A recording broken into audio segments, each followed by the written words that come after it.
Shalom komunitas IPM yang diberkati. Menjelang akhir tahun, mari kita merefleksi. Saya akan membawakan renungan di balik suami sukses.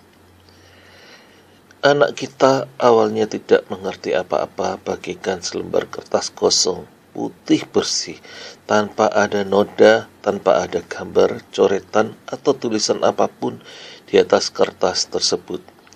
Kita mulai menghiasi lembaran kosong itu dengan didikan ajaran. Kita sekolahkan, kita dorong, beri sebanyak-banyaknya kesempatan bereksperimen agar mereka semakin memahami arti kehidupan, arti perjuangan, arti keberhasilan, dan juga arti kegagalan. Hasil akhir yang kita harapkan agar mereka bisa hidup mandiri walaupun tidak lagi bersama kita orang tua, dan kita juga mendorong mereka mencapai cita-citanya. Ternyata siapapun orang, anak, suami, istri, membutuhkan dorongan, support untuk menuntaskan perjuangannya. Ya, saat orang berjuang, orang itu akan menemukan beberapa rintangan dalam perjalanannya. Saat seperti itulah support itu sangat dibutuhkan, menjadi energi yang dapat membuat kita melupakan rintangan dan mengejar kemenangan kita. Di balik kesuksesan seorang suami itu ada kerja keras dukungan seorang istri yang hebat. Istri yang mengerti apa yang harus dilakukan demi mendukung sang suami. Dengan dukungan sang istri, maka sang suami bisa bekerja penuh kepercayaan diri. Di sini perlu saling mempercayai, saling melengkapi, dan menjaga kejujuran hati. Kepercayaan itu harus dijaga agar kadarnya terus bertumbuh. Jadi kejujuran menjadi kata kunci dukungan penuh sang suami bisa dapatkan. Jangan memaksa suami melakukan yang dia tidak bisa lakukan, tetapi dorong terus kekuatan yang dia bisa lakukan. Tumbuhkan kepercayaan dirinya kalau dia bisa, dia sanggup. Terus ulang-ulang sampai dia benar-benar yakin itu adalah kemampuannya. Itu adalah tanggung jawab yang harus diambil sebagai kepala rumah tangga. Lakukan dengan kasih, bukan dengan intimidasi. Sebaliknya, di balik kejatuhan suami justru ada peran istri. Banyak suami jatuh karena istrinya terlalu serakah, sehingga suami bekerja menghalalkan segala cara.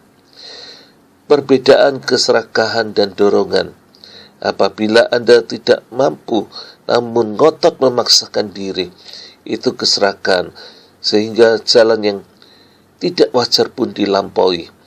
Hutang sana, hutang sini, tanpa diimbangi kemampuan yang membayarnya. Belajarlah untuk mencukupkan dengan apa yang ada. Komunitas IPM yang diberkati, suami hargai istrimu. Ada keterbukaan, sehingga istri tidak menuntut dari yang engkau tidak mampu lakukan. Belajar memberi pengertian istri agar hidup apa adanya saja. Jangan memaksa dengan bukan kemampuan kita.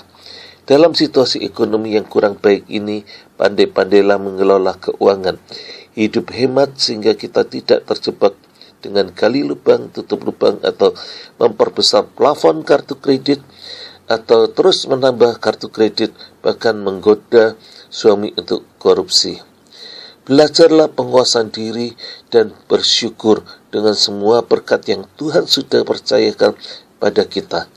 Jangan iri dengan orang yang lebih sukses dari kita, apalagi membandingkan.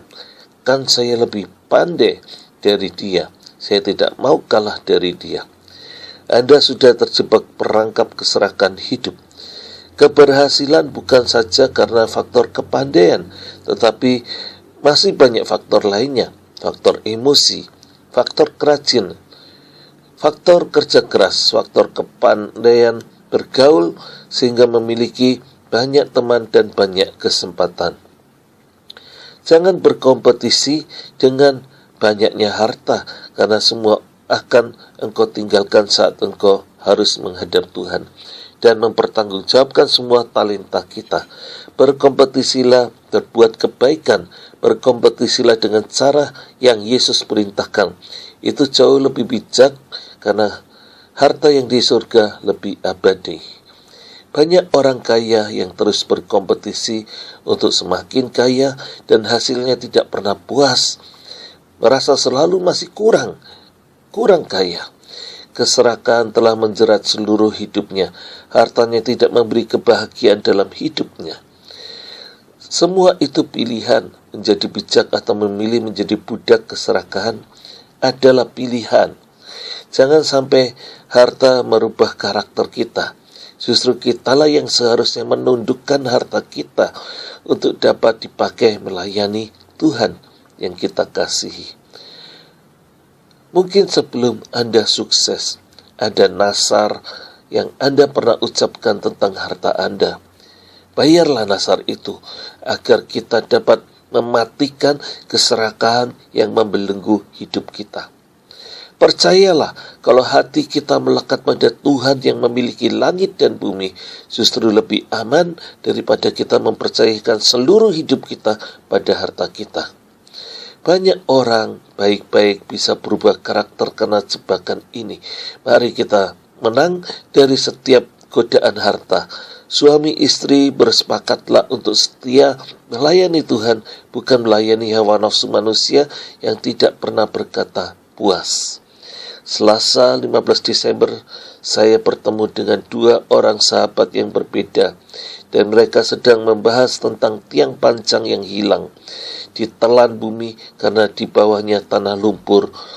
Jadi pembangunan harus memakai teknologi floating, mungkin seperti membangun jembatan ponton. Saya kurang paham masalah ini, tetapi yang saya mau tangkap hikmatnya, analoginya adalah orang harus belajar bersyukur untuk setiap berkat yang Tuhan berikan, besar kecil, saat gagal, saat berhasil, saat senang atau sedih. Pengucapan syukur selalu membuat kita kuat menahan godaan, kesedihan, kesuksesan, sehingga kita tidak mabuk kepayang, sehingga kita tidak seperti orang yang memancang tiang pancang, tapi tiang pancang itu hilang ditelan bumi dan tidak menghasilkan pondasi yang kuat.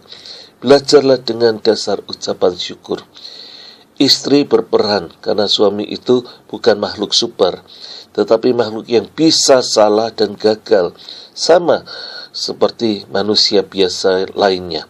Istri, belajarlah memahami dan jangan tergoda dengan jebakan ingin cepat kaya.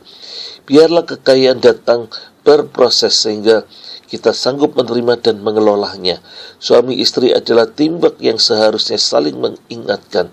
Berikut saya kutipkan ayat-ayat yang dapat mengingatkan kita untuk bisa lebih bijak di dalam memandang harta kita. Amsal 12 ayat 7, orang fasik dijatuhkan sehingga mereka tidak ada lagi, tetapi rumah orang benar berdiri tetap. Keluaran 19 ayat 5, jadi sekarang jika kamu sungguh-sungguh mendengar firman-Ku dan berpegang pada perjanjian-Ku, maka kamu akan menjadi harta kesayangan-Ku sendiri dari antara segala bangsa, sebab Akulah yang empunya seluruh bumi.